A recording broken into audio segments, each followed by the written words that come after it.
نکل آئی تصور شرط حضرت شہ کے کاندھے پہ جو دیکھا علی اکبر کو نڈھال ہاتھ پھیلا کے یہ چلائی کہ ہائے ہائے میرے لال کیا غضب ہو گیا ہے بادشاہ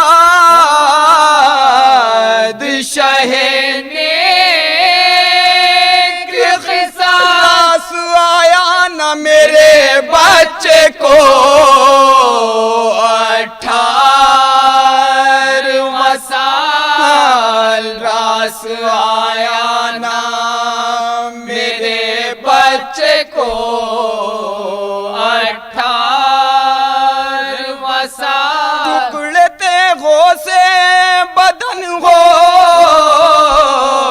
گیا سارا کون تھا جس نے میرے شیر کو مارا کون تھا جس نے میرے شیر کو تصور شرط حضرات بند ملاحظہ ہوں بولی بانوں کے جو کہتے ہو خدا یوں ہی کرے اے میرے لال یہ ماں تیری بلا لے کے مرے لاؤ دو ڈالوں میں جو خون کے کپڑے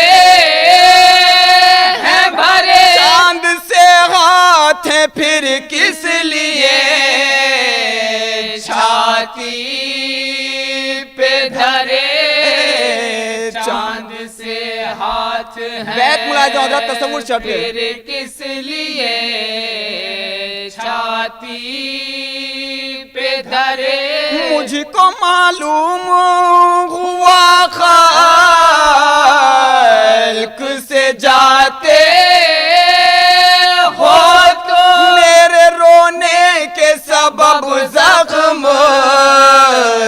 چھپاتے ہو تو میرے رونے کے سبب زخم چھپاتے ہو تو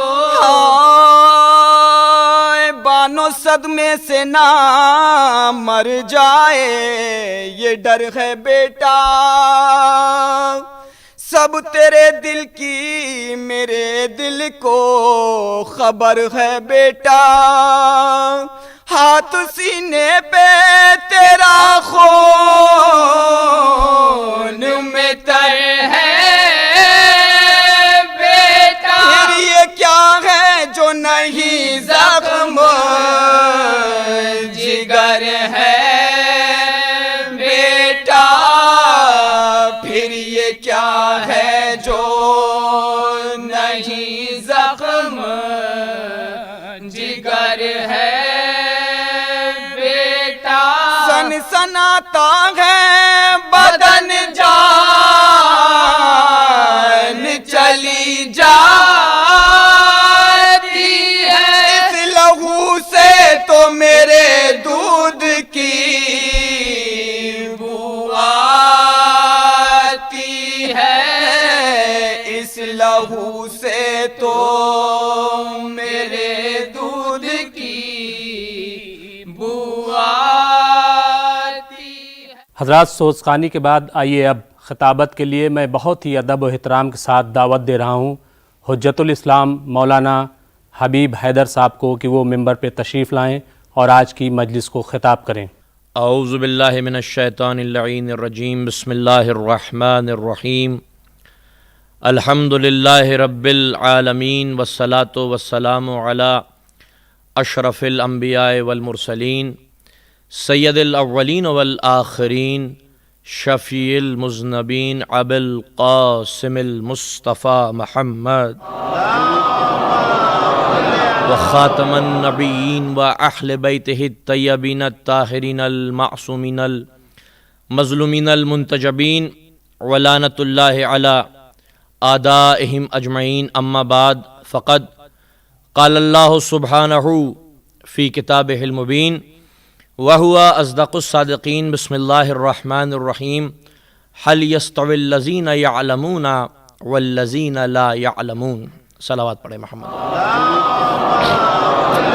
عزاداران امام مظلوم، مومنین کرام، اہل عزا، اہل ولا، تمام تعریفیں، ہر قسم کی حمد اور توصیف پروردگار عالم کے لیے، اور لامتناہی، لا تعداد، لا محدود، ان گنت، ان تھک درود و سلام رسول اسلام اور ان کی پاک و پاکیزہ اور طیب و طاہر معصوم اولاد کے لیے.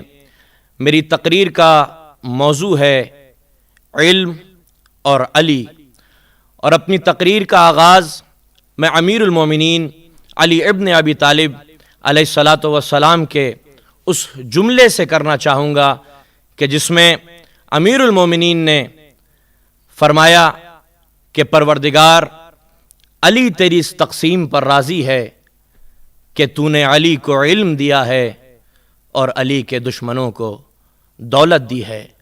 مکتب اہل بیت مکتب علم ہے، مکتب حکمت ہے، مکتب دانائی ہے. یہ دین، یہ اسلام، یہ وہ قانون ہے جس نے دنیا میں، جس نے زمانے میں علوم کے اور گیان کے چراغوں کو روشن کیا. تمدن کی صبح ہو گئی. وقت کے افق پر اس نے وہ پیغام کا پرچم لہرایا ہے کہ جو پیغام علم ہے.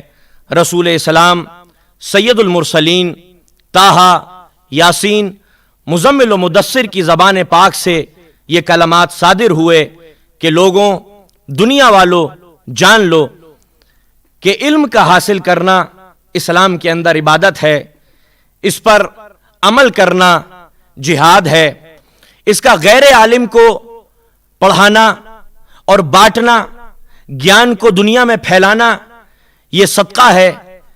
تو علم وہ ہے کہ رسول اسلام مسجد کے اندر آتے ہیں تو کیا دیکھتے ہیں کہ دو گروہ ہیں. ایک گروہ ہے جو عبادت کر رہا ہے، جو تسبیح کر رہا ہے، جو تحلیل بجا رہا ہے، جو قیام کر رہا ہے، جو رکوع بجا لا رہا ہے، جو سجدے کر رہا ہے. اور ایک گروہ ہے کہ جو علمی گفتگو کر رہا ہے. رسول اسلام تاریخ کا یہ فیصلہ ہے کہ اس گروہ میں جا کر نہیں بیٹھے کہ جو عبادت کر رہا تھا، بلکہ اس گروہ میں جا کر بیٹھ گئے جو علمی گفتگو کر رہا تھا. اس لیے کیونکہ اسلام دنیا میں علوم کے چراغ روشن کرنے کے لیے آیا تھا. قرآن مجید وہ نظام ہے کہ جس نے انسانیت کو یہ دعوت و فکر و نظر دی کہ تم کائنات کے اندر، سنسار کے اندر، مخلوق کے اندر، ذرے ذرے کے اندر غور و فکر کرو، اپنے دماغ کا استعمال کرو، اپنی عقل کا استعمال کرو. قرآن مجید نے یہ آواز دی 1400 سال پہلے، افلم ینظرون الی السماء فوقہم کیف بنینہا وزینہا وما لہا من فروج. اے انسان، کن غفلتوں میں تو پڑا ہوا ہے، ذرا نظر اٹھا کے تو دیکھ کتنا حسین اور خوبصورت آسمان ہم نے تیرے سروں کے اوپر سجایا ہے کہ جس میں کوئی جوڑ توڑ نہیں ہے، کوئی ستون نہیں ہے، کوئی پلر نہیں ہے. سنورہم آیاتنا فی الآفاق وفی انفسہم حتی یتبین لہم انہ الحق. ان قریب ہم اپنی نشانیاں دکھائیں گے ان کو آسمان کی بے قرار وسعتوں میں، اور ان کے نفسوں کے اندر، ان کے ہردے کے اندر، ان کے دلوں کی گہرائیوں کے اندر اپنی نشانیوں کو دکھائیں گے تاکہ وہ ہمیں پہچان سکے. ان فی خلق السماوات والارض واختلاف اللیل والنہار لآیات لأولی الالباب. اس میں تو کوئی شک ہی نہیں ہے کہ زمین و آسمان کی پیدائش میں، رات و دن کی پھیر و بدل میں عقل مندوں کے لیے بہت ساری نشانیاں ہیں.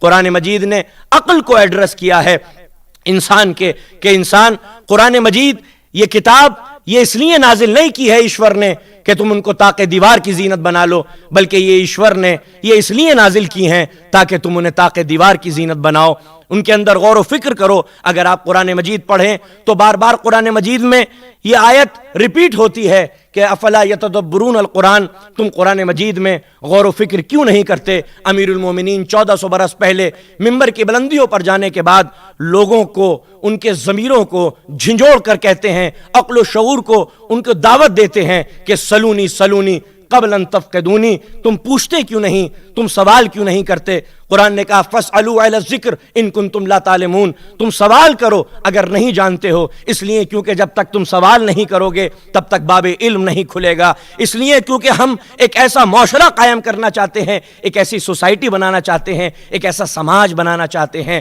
کہ جس کی بنیادیں علم پر ہو، گیان پر ہو، روشنی پر ہو۔ یہی سبب ہے کہ امیر المومنین نے سوالات کے جواب دیے۔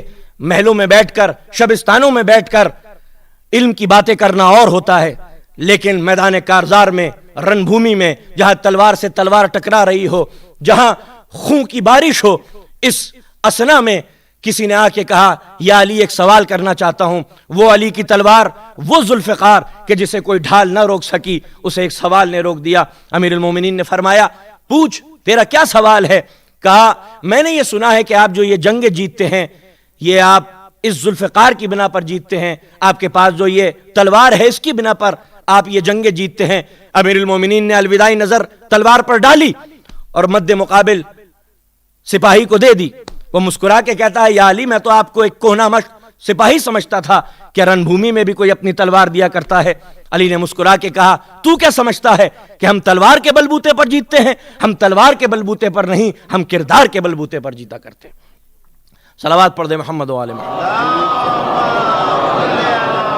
تو اسلام نے علم کو پروموٹ کیا۔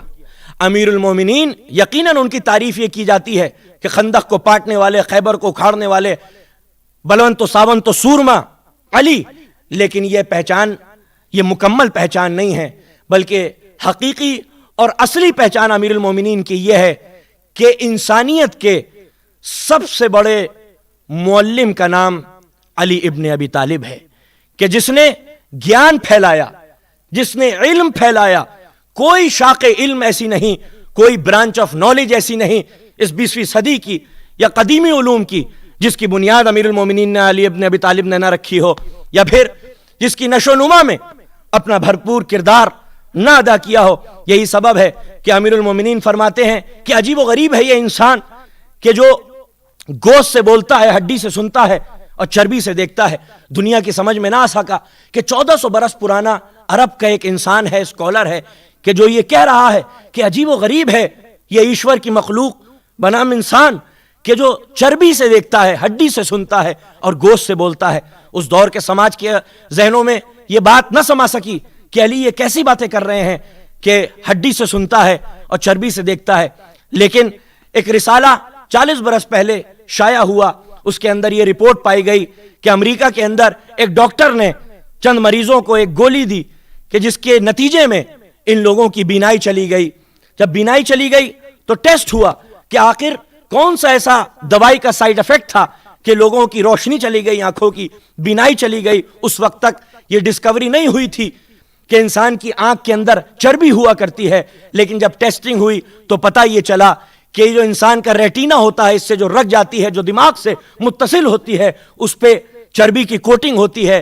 دوائی استعمال کرنے کے نتیجے میں یہ چربی کی کوٹنگ پگھل گئی اور لوگ اندھے ہو گئے۔ اب پتہ چلا کہ 1400 برس پہلے جو اعلان کر رہا تھا عرب کی فضاؤں میں کہ جو دل چاہے مجھ سے پوچھ لو، وہ سائنس کے باب کھول رہا تھا۔ اگر آپ سید سجاد کی صحیفہ کاملہ پڑھیں تو آپ دیکھیں گے کہ اس کے اندر سائنٹیفک ڈسکوریز موجود ہیں۔ سید سجاد کہتے ہیں سبحانک تسمع انفاس الحیتان فی قعور البحار، پاک ہے تیری ذات کہ جو سمندروں کی گہرائیوں میں مچھلیوں کے سانس لینے کو سنتی ہے۔ یہ تو 60-70 برس پہلے پتا چلا کہ پانی کے اندر آکسیجن ہوتی ہے، H2O اس کا فارمولا ہوتا ہے۔ اگر آکسیجن نہ ہوتی تو یہ پانی کے اندر جو آبائی جانور ہوتے ہیں یہ کبھی سانس نہ لیا کرتے۔ لیکن سید سجاد 1400 برس پہلے مدینے کی مسجد میں بیٹھ کر، صحن میں بیٹھ کر اپنے ایشور سے اور اپنے رب سے دعا کر رہے ہیں سبحانک تسمع انفاس الحیتان فی قعور البحار، پاک ہے تیری ذات کہ جو سمندروں کی گہرائیوں میں مچھلیوں کے سانس لینے کو سنتی ہے۔ یہ تو ابھی کچھ برس پہلے پتا چلا کہ مچھلیاں سمندر کے اندر سانس لیا کرتی ہیں، اگر آکسیجن نہ ہوتی تو یہ آبائی جانور زندہ کیسے رہتے؟ لیکن سید سجاد نے سائنس کی بنیاد کو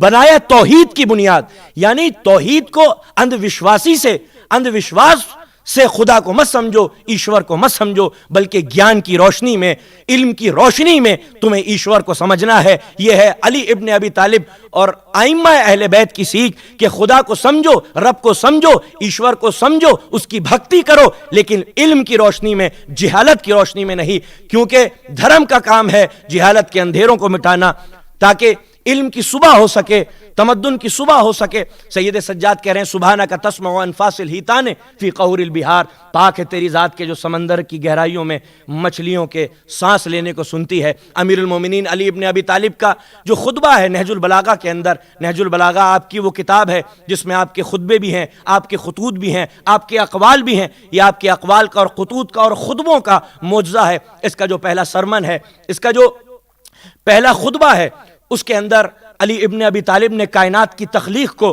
سائنٹیفک حقائق کے ساتھ بیان فرمایا ہے کہ ایشور نے اس کائنات کو اور سنسار کو کیسے بنایا، کیسے پیدا کیا۔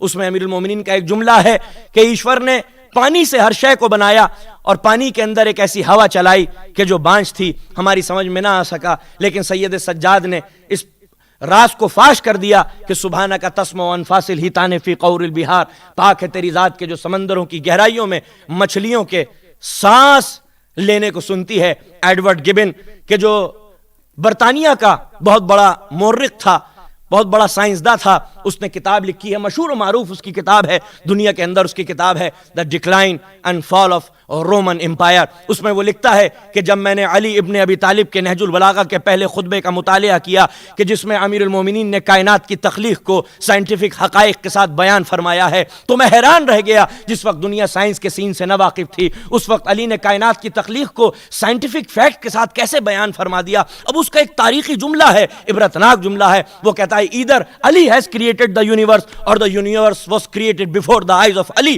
یا تو علی نے خود سنسار کو بنایا ہے یا پھر جس وقت کائنات بن رہی تھی علی سنسار کو اپنی نگاہوں سے بنتا ہوا دیکھ رہا تھا۔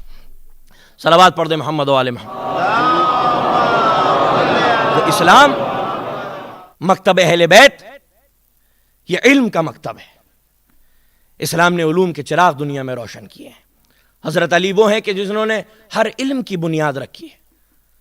کوئی برانچ آف نالج ایسی نہیں، کوئی شاخ علم ایسی نہیں کہ جس کی بنیاد امیر المومنین نے نہ رکھی ہو۔ ایک گریک کا میتھمیٹیشین آیا، امیر المومنین کسی مارکے میں جا رہے تھے، ایک پیر رکاب کے اندر تھا، دوسرا پیر رکاب میں آنا چاہتا تھا۔ اس گریک کے میتھمیٹیشین نے آ کے کہا یا علی، سنا ہے کہ آپ رسول کے وصی ہیں، جانشین ہیں، ایک سوال کرنا چاہتا ہوں۔ امام نے کہا پوچھو۔ اس نے کہا کہ 1 2 3 4 5 6 10 تک کا ایلسیم بتائیں، لوئسٹ کامن فیکٹر۔ کیا کوئی تصور کر سکتا ہے آج سے 1400 برس پہلے ایک یونان کا میتھمیٹیشین علی ابن ابی طالب سے یہ سوال کر رہا تھا کہ 1 سے لے کے 10 تک کا ایلسیم بتائیں؟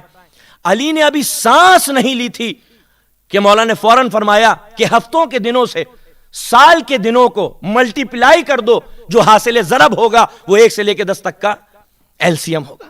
تو امیر المومنین نے سوالات کے گلے نہیں گھوٹے، بلکہ برانگیختہ کیا لوگوں کو، پوچھو، سوال کرو، ہم سوال کرنے سے نہیں ڈرتے۔ سلونی سلونی قبل ان تفقدونی۔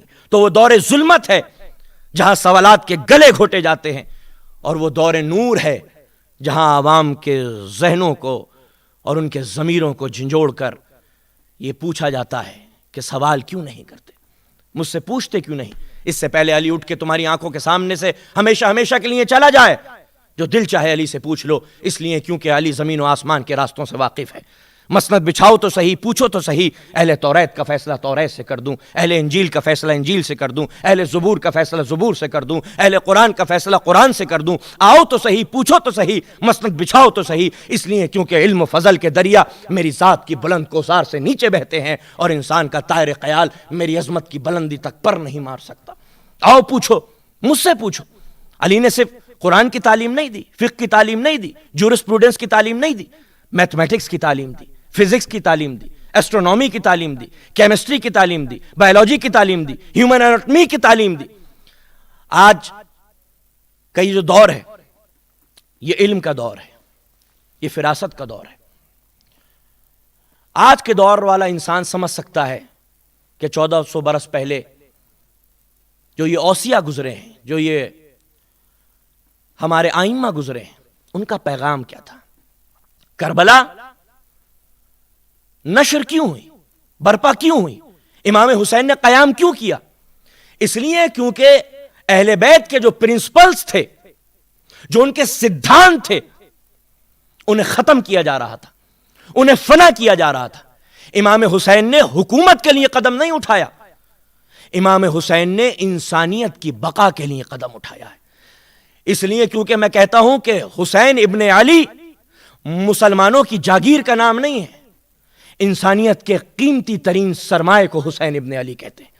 امام حسین کا احسان پوری انسانیت کے اوپر ہے، کیونکہ وہ اصول، وہ سدھان جن کا تعلق انسانیت سے ہے، یزید کے ناپاک قدم ان سدھانتوں کو تاراج کر رہے تھے۔ انسان اپنی جان دے دیتا ہے سدھانتوں کے لیے، ستیہ کے لیے، حق کے لیے، انصاف کے لیے، لیکن اپنے پریوار کو قربان نہیں کرتا۔ حسین ابن علی وہ مہاتما ہے کہ جس نے اپنے پریوار کو قربان کر دیا، انسانیت کے لیے، انسانی سدھانتوں کے لیے۔ چھوٹے چھوٹے بچوں کو بھوکا اور پیاسا تڑپتے دیکھتے رہے، لیکن اپنے سدھانتوں کو نہیں چھوڑا، اپنے اصولوں کو نہیں چھوڑا۔ آج 5 محرم ہے، آج کی جو تاریخ ہے وہ امام حسین کے بھانجے ہیں، جناب زینب کے بچے ہیں۔ ایک بہن کا کردار ہمیں کربلا کے اندر نظر آتا ہے کہ بہن نے پوری نسل قربان کر دی حسین ابن علی کے مقاصد اور اغراض کی خاطر۔ آج جناب زینب کی نسل نہیں ہے دنیا کے اندر۔ آپ کے بچے تھے اون محمد، جب مدینے سے جا رہی تھی تو اپنے شوہر کے پاس آئیں، عبداللہ ابن جعفر طیار، کہتی ہیں عبداللہ آپ کی اجازت کے بغیر میں مدینہ نہیں چھوڑوں گی، لیکن یہ بھی یاد رکھیے گا کہ میں حسین ابن علی کے بغیر زندہ نہیں رہ سکتی، اپنے بھائی کے بغیر زندہ نہیں رہ سکتی۔ عبداللہ حلیل تھے، بیمار تھے، تڑپ کے کھڑے ہو گئے، کہا علی کی بیٹی تم نے یہ کیا کہہ دیا؟ جب شہادت کی تاریخ مقرر ہو جائے تو ایک بیٹے کو میری جانب سے قربان کر دینا، دوسرے بیٹے کو اپنی جانب سے قربان کر دینا۔ لیکن عزادارو، روز عاشور امام حسین اپنے بھانجوں کو اجازت نہیں دیتے تھے، کہتے تم تو بہت چھوٹے ہو۔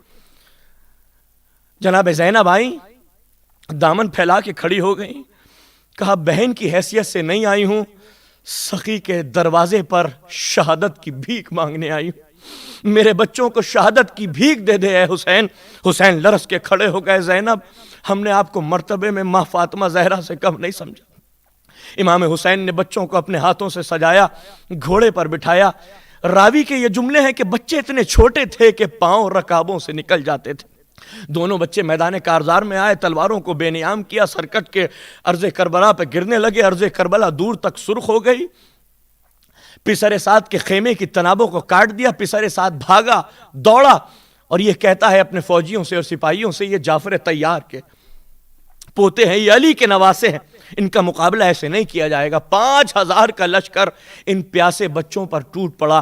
یہ بچے جب گھوڑے سے زمین پر گرے تو ماموں کو پکارا، کسی نے عباس کو بلایا، کسی نے حسین کو بلایا، اور حسین اور عباس چلے، نزدیک آئے۔ بچوں نے کونیوں کے بل اٹھنا چاہا مگر اٹھ نہ سکے۔ کہتے ہیں مامو جان ہمیں معاف کر دینا، آپ کی تعظیم کے لیے اٹھ نہیں سکتے، جسم سے اتنا خون نکل چکا ہے۔ دونوں بچوں نے حسین کے سر پر ہاتھ رکھ کے کہا گواہی دے دیجئے گا ہماری جانب سے، ہم نے پانی نہیں پیا، سکینہ اور اصغر سے پہلے ہم پانی نہیں پی سکتے۔ عزادارو بس ہچکی آئی، روحیں جسموں سے نکل گئیں۔ حسین نے تڑپ کے کہا انا للہ و انا الیہ راجعون۔ لاشوں کو لے کر خیمے پر آ کر کہتے ہیں زینب دیکھو تمہارے بچے دولہا بن کر آئے ہیں، سیعلم الذین ظلموا ایا منقلب ینقلبون، انا للہ و انا الیہ راجعون، رضا بقضائہ و تسلیما لعمرہ۔ بسم اللہ الرحمن الرحیم۔ السلام علیک یا ابا عبداللہ، السلام علیک یا ابن رسول اللہ،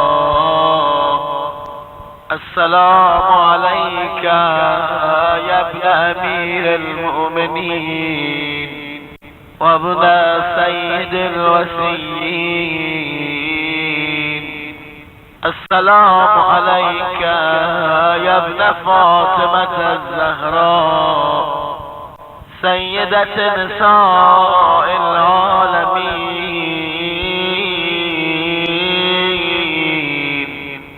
السلام عليك يا صار الله وابن صاره والمثل الموتور. السلام عليك وعلى الأرواح التي حلت بفنائك. عليكم مني جميعا سلام الله أبدا ما بقيت وبقي الليل والنهار. يا أبا